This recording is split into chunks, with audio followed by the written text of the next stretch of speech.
Pacific Island nations, Samoans.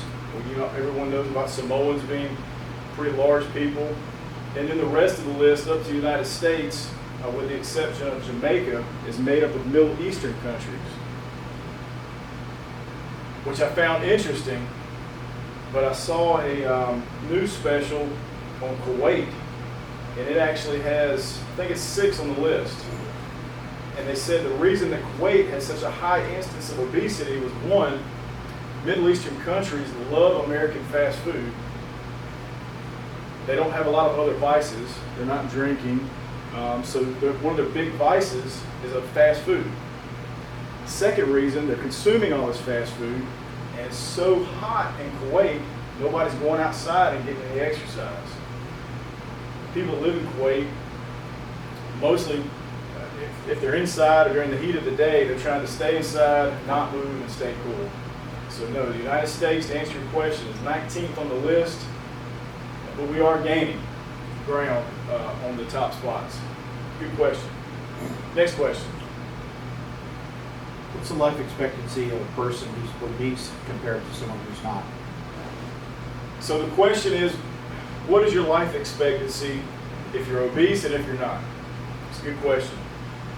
So when you're overweight, your life expectancy can be, on average, found to drop by about 3 years. So in the United States, our average life expectancy is about 79 years, 78.8, so 79 years. So if you're overweight, you can expect to see a decrease down to about 76 years, average life expectancy. Anything overweight, once you pass that threshold of 29 to 30 BMI and you're in the obese category, that can range from anywhere from 5 to 10 years. If you become morbidly obese, it could take 10 years off your life. So that can actually bring you down a whole decade being overweight. Great question. Anything else? Any other questions? How is the return on investment calculated when considering a health and wellness program? Okay, the question is, how is the return of investment calculated on a health and wellness program? It's a good question, Mike. Well, as I said in the presentation, the return on investment is about $1.50 to $3 for every dollar the company spends on investment.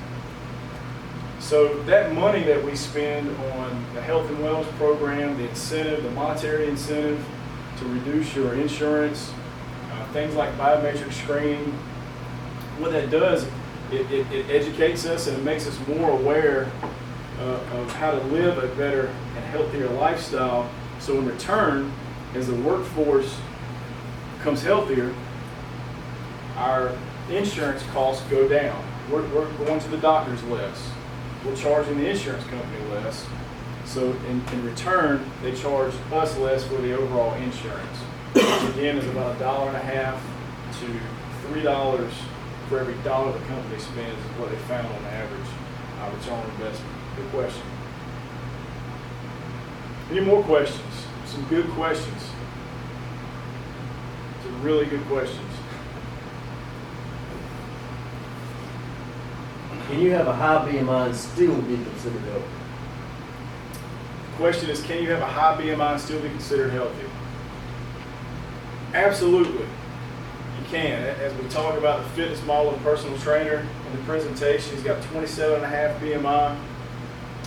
But I think if you looked at that under a bell curve, I think athletes, personal trainers, bodybuilders, I think they're outliers. I think on average, most of your population, if it has a high BMI, is going to be in the range of not being as healthy. I think you absolutely can have a high BMI and be in much better shape than I am. But I think that is an exception, not the rule, to the normal averaging out of high BMI versus health cost. It's a good question. Thank you. Any other questions? What more can our company do to improve on our wellness program? So the question is, what more can we do as a company to improve on our healthcare program, our health and wellness program? It's a good question, Mike. I think we've had a good start with our biometric screen, our incentive program that gives us a reduction for the people who participate more. I think we've got a good website, but I think the company could do a better job of providing more education on nutrition. I think we as a company could provide better health choices.